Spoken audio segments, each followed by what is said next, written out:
2023년 5월 11일 이정훈입니다. 국힘당이 태영호 최고위원을 3개월 당원권 정지, 또 김재원 전 의원은 얼마더라? 이렇게 당원권 정지 징계를 했습니다. 그러한 징계를 보면서 그런 징계를 하려면 홍준표 대구시장 또 징계 안 해? 진짜 준표형 왜 이래? 하는 조금 분노가 나옵니다. 홍준표 대구시장이죠. 본업이 대구시장이면 대구시장 일이나 잘하면 되지. 무슨 야당 대표인 이재명이 찾아오는데 그걸 만나줍니까? 얼빠진 사람 아니에요? 지금 지방에서 중앙정치를 해도 그래 할 수는 있어. 투표권자고 또 차기 잠룡이니까 가능한데 이렇게 나대도 되는 겁니까? 그리고 이재명이라는 사람이 어떤 겁니까? 지금 대한민국 법무부가 이재명을 기소해서 재판을 하고 있습니다. 그리고 이재명이라는 사람은 지금 한두 가지가 아니에요. 가족 문제에서부터. 제가 지금 떠오르는 거는 이재명 씨가 문재인을 만나러 평산 책방에 갔습니다. 그날 문재인이가 한 말이 있어요. 대화는 정치인의 의무라고. 착각하지 맙시다. 평화적으로 대화만 하는 게 정치인의 의무라고. 천만에 클라우제비치가 전쟁은 정치의 연속이라고 그랬습니다. 정치인들의 결단에 의해서 전쟁이 일어나기도 합니다. 국가 발전이 일어나기도 합니다. 처벌이 있기도 합니다. 대화가 의무가 아닙니다. 대화도 할 수 있지. 여러 가지 루트 중에 하나일 뿐입니다. 문재인은 그런 생각을 했기 때문에 우리 민족의 원수인 김정은과 그렇게 짝짝꿍을 했던 겁니다.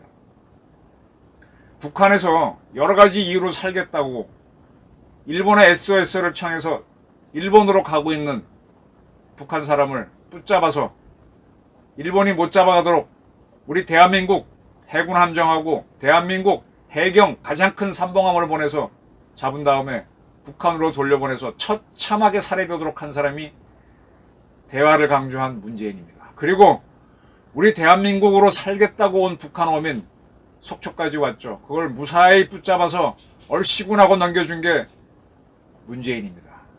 그렇게 대화를 하는 사이에 김정은은 온갖 핵을 다 완성해놓고 이제는 크루즈 미사일, 그 다음에 대한민국을 때릴 수 있는 단거리 탄도미사일, 그러한 단거리 탄도미사일에 올라갈 수 있는 소형화된 전술 핵탄두, 아마 수소폭탄이겠죠. 다 완성하고 있습니다. 겁쟁이, 궤변론자, 그런 문재인이 하는 말, 정치인의 의무는 대화라고. 이 노선을 따라가는 게 어떻게 천하의 홍준표가 될 수 있습니까? 지금 고립될 대로 고립된 이재명이가 살기 위해서 문재인 찾아가고 대구 가는데 그걸 홍준표가 만나죠. 천하의 홍준표가 만나죠. 그렇게 지금 어디 표를 구걸할 데가 없나? 저는 몇 차례 말씀드렸지만 홍준표 씨를 굉장히 좋아했던 사람이고 아주 오래전부터 인연이 있었습니다. 대구 경북 지역 국힘당 의원들도 부글부글하고, 그리고 지금 이재명 씨를 만나서 홍 시장이 한 말이 참 가당치가 않잖아요. 민주당은 현안 처리에 속도감이 있고 아주 빠르다. 그런데 우리 국힘당은 잘못하고도 스스로 책임지는 사람을 본 일이 없다. 이 말은 홍준표한테 해당되는 말일 수 있습니다.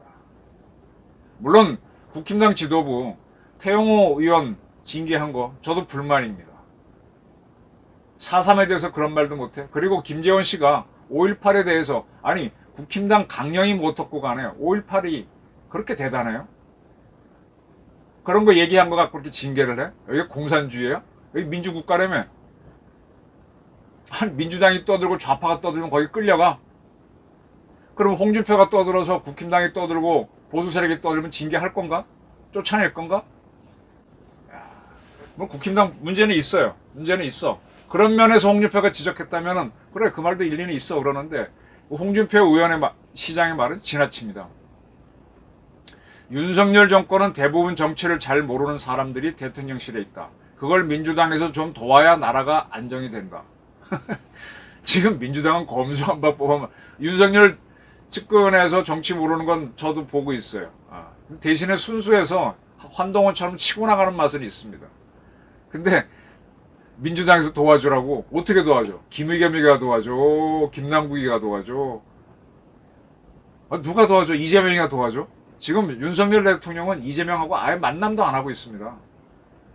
굳이 오래면 원내대표가 오든지 뭐 그 정도잖아요. 이 범죄 집단으로 검수완박법 만들고 대장동 뭐 어쩌고 해서 지금 오리발 내밀고 아들은 사고치고 마누라는 법카 비리한 그걸 어떻게 대화하라 그래. 참 홍준표. 이렇게 본인을 드러낼 기회가 없어서 이렇게 하나? 문제되는 사람들을 정리해서 부담 더는 게 민주당인데 우리 당은 그렇게 하지 않는다. 부담되는 홍준표부터 좀 잘랐으면 좋겠어. 못 자르겠지. 국힘당도 부담이 되니까. 그러니까 이런 얘기 하는 거 아니에요? 그런 어떤 자기 그걸 이용해서 이렇게 말하는 사람, 이건 참 문제 있습니다. 아니, 홍준표 의원이 굉장히 잘 보고 정확하게 보는 건 저도 인정해요. 정말 잘 본다. 추진력도 있다. 경남지사 할 때 진주 의료원 폐업하는 거 보면서 정말 용감하다 그랬습니다. 근데 가끔씩은 이렇게 픽 나가. 옛날 얘기 하나 해드릴게요. 홍준표 의원이 똑똑해요. 굉장히 똑똑해요. 만나보면 뭐 그 양반 하는 말 막을 도리가 없습니다. 근데 이분의 몇 가지 좀 슬픈 이야기가 있어요. 본인이 자기 누나가 여공이라고 얘기했지만 굉장히 가난했습니다. 합천에서, 경남 사람이죠. 대구로 아버지가 오실 때 돈도 없고 뭐도 없고, 이분이 53년생인가? 원래는 52년생이라고 하죠. 그럼 60년대에 대한민국에 차도 있고 기차도 있고 다 있었어요. 근데 대구에 올 때 리아카의 가족 재산을 싣고 왔다고 돼 있죠. 굉장히 가난했습니다. 똑똑했죠. 고등학교 입시가 있는 학번입니다. 근데 그는 대구에서 가장 좋은 학교가 경북고등학교, 그 다음에 어디를 치나? 경북대 사대부고 치나? 뭐 등등 칩니다. 근데 그는 영남고등학교를 갔습니다. 대구 사람들한테 물으면 영남고등학교는 그렇게 A클래스는 아니에요. 근데 거기서 발군의 실력을 발휘하죠. 아마 본인은 장학금 받기 위해서 간 걸로 저는 알고 있습니다. 가난했기 때문에 육군상관학교를 가려고 시험 붙어놓고, 그리고 이제 아버지가 경제적으로 어려워서 무시받는 거를 보면서 A씨 나도 법관이 돼야 되겠다고 육사 붙어놓고 재수도 하지 않은 상태에서, 원래 육사는 본고사처럼 시험 봐놓고 붙어놓고 나중에 예비고사, 그 후에는 학력고사, 수능고사로 바뀌었지만 예비고사만 붙으면 그냥 가는 건데, 사관학교 붙어놓으면 본고사 준비하라고 놀아요. 저도 그 세대이기 때문에 압니다. 근데 그렇게 놀다가도 시험 받고 고대법대를 붙습니다. 그래서 고대법대 시절에 당연히 이제 미팅을 하죠. 제가 알기로는 이화여대생들과 한 걸로 들었습니다. 본인도 얘기한 적이 있고. 그러니까 이제 주로 동양 경북여고 나오신 이화여대생들하고 미팅을 했는데, 뭐 경북여고 여대생들이 물었지. 얘는 어디 학교 나왔노? 그 다들 고대 법대 올 정도면 경북고등학교지. 경고 나왔다. 경고 나왔다는데 나는 영고 나왔다. 그랬더니 그 여학생이 영고 나와서 왜 고대 왔노? 뭐 이렇게 무시를 했다 그러죠. 그래서 굉장히 거기서 뭐 화를 내고 나온 다음부터는, 이건 농담이지만은 이 홍준표 시장이 여성 컴플렉스가 있고 이화여대 굉장히 싫어합니다. 출신. 그런 일이 있었대요. 그만큼 컴플렉스가 있는 사람입니다. 그래서 이 양반이 이제 검사를 할 때도 슬로모신 사건 수사하면서 검찰의 간부, 경찰의 간부, 군의 간부 막 칠 때도 보면 조금은 컴플렉스적인 게 있었어요. 근데 이거를 그때는 그럴 수 있어. 근데 그 이후에 여당 대표하고 대통령 후보까지 나오고 이렇게 도지사도 2번 하고 몇 선의 의원이 되면 대인이 돼야지. 아직도 이런 컴플렉스에 갇혀가지고 틱틱 쏘는 걸로 나가면 이건 진짜 아니죠. 오죽하면은 하태경 의원까지도 TV에 나와서, 라디오에 나와서 비판을 합니다. 저는 홍 시장 할 때 한 말씀 드리고 싶어요. 진짜 홍 시장, 준표 형, 대구 일이나 똑바로 하세요. 어떤 말을 드리고 싶은가 하면은, 우리나라 대구가 참 독특한 데입니다.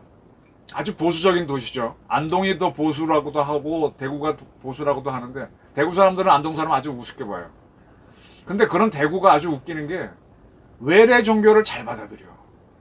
SGI라고 있어요. 일본말로 쇼카가카이 인터내셔널. 한자로 쓰면 창가학회입니다. 창가학회가 뭔가 하면은 우리나라 불교는 다 스님들이 중심이 돼서 불교 단체를 만드는데 일본에서는 전쟁 이후에 이 신자들이 종교 단체를 만든 게 창가학회입니다. 그래서 거기는 다 머리를 기르고 담배도 피고 고기도 먹어요. 근데 그 쇼카 가까이 일본말로 한자로 하면 창가학회가 일본 내에서 가장 큰 세력이 되고 우리 기독교의 통일교처럼 세계로 나가서 곳곳에 이렇게 신도들을 만들었는데 이 쇼카 가까이랑 비슷한 종교가 일련종이라고 있습니다. 일련종은 일본 승려들이 하는 거예요. 근데 그들이 주로 믿는 뭐라 그러나 그 불경하고 이쪽이 믿는 게 비슷합니다. 일련종이 들어왔을 때는 아직 일본 일련종이 들어와 있습니다. 그것도 그렇지만은 이 SGI가 들어와서 대구에서부터 시작해가지고 한국에 굉장히 많이 퍼져가지고 한국 최대의 불교 단체인 조계종을 경쟁하고 있습니다. 서울에서 눈에 잘 안 보이지만 지방 가서 보시면요, 구청이나 뭐 시청이 있는 이런 도심지, 시골 도심지 가보면 그 지역 SGI 회관 이런 게 많습니다. 그런 SGI 같은 거, 그 다음에 신흥 종교가 좀 이렇게 우리랑 안 맞고 보수 세력과 안 맞는 그런 것들이 시작된 데가 대구예요. 참 독특해요. 독특해요. 왜 이 말씀 드린가 하면은 지금 이슬람이 우리랑 조금 거리가 있죠. 9.11 테러도 하고 중동에서 뭐 여러 가지 문제도 이렇게 갈등도 하고 하니까. 그래서 이 이슬람이 잘 뿌리를 못 내리는데 이 이슬람 세력이 대구에 있습니다. 대구의 한 지역에 이 부동산을 사가지고 자기네 성전을 지으려고 했고 법적인 조치를 다 받았어요. 그런데 그 지역 사람들이 이제 반대하는 거지. 그래서 그 사람들이 앞에 가서 이 이슬람 사람들이 돼지고기 안 먹잖아요. 음식에도 들어가면 안 먹고. 돼지고기 굽고 뭐 이렇게 하면서 계속 방해를 하고 있습니다. 그래서 법원에 가서 재판을 했는데 대법원도 짓게 해주라라고 나왔습니다. 근데 여전히 지금 대구 사람들은 반대하고 있어요. 근데 그걸 알면서도 판 사람도 있고 또 그 믿는 사람들도 있어. 근데 이 문제에 대해서 어떻게 풀 거야? 홍준표 시장 입도 뻥긋 안 해. 이게 사실 어려운 문제예요. 지난번 경찰회의에 갔더니 경찰에서도 이 문제 풀어라. 이 국제사회가 본다. 중동에서 물론 문제가 있는 테러리스트도 있지만 대한민국이 자기네 이슬람 사원들을 저렇게 모욕하고 어느 특정 지역에서 한다는 게 알려지면 지금 K 열풍, K 컬처 인기를 끄는데 찬물을 뿌리는 것이고 장차 한국인들이 위험해질 수도 있다. 그리고 이거는 법적으로 이미 대법원까지 확인해 준 거다. 똑똑한 한국의 이슬람 신자가 고집스러운 대구 사람들한테 이긴 거다. 근데 그거를 행정기관도 건물 짓도록 뭐 안 해주고 있고, 그 지역 주민들도 안 하고 있는데 이건 정치적으로 풀어야 되는데 홍준표가 풀든지 경찰이 풀든지 해야 된다는 얘기가 막 나와요. 근데 홍준표 입도 뻥긋 안 해. 지금 당신 일 대구 일이나 제대로 해야지. 생생나는 무슨 뭐 공항 같은 거는 다 가면서 그리고 이게 중앙정치에 참여하는 건 다 하면서 왜 자기 일 복잡한 일은 안 하냔 말이에요. 홍준표 씨를 좋아했고 또 그리고 바른말 하는 사람으로 봤는데 이재명과 손을 잡으면은 악수를 하면은 김정은과도 짝짝꿍 할 수 있겠구나. 그가 국힘당 전신의 당대표 하다가 뭐 지방선거 참패해서 미국 갈 때는 문재인 비난을 하면서 북한한테 당해야만 정신 차릴 때 내가 오겠다 그랬는데 이재명 같은 사람하고 턱턱 하면서 저러고 국힘당 비난하고 그러면 이런 사람이 김정은하고 손 안 잡는다고 누가 장담하겠어요. 그때 꺾어지고 아니 이렇게 현실에 맞춰 나가는 게 정치라는 건 나도 100% 인정했는데 이건 심하잖아. 그리고 어디다 다시 또 총뿌리를 돌려.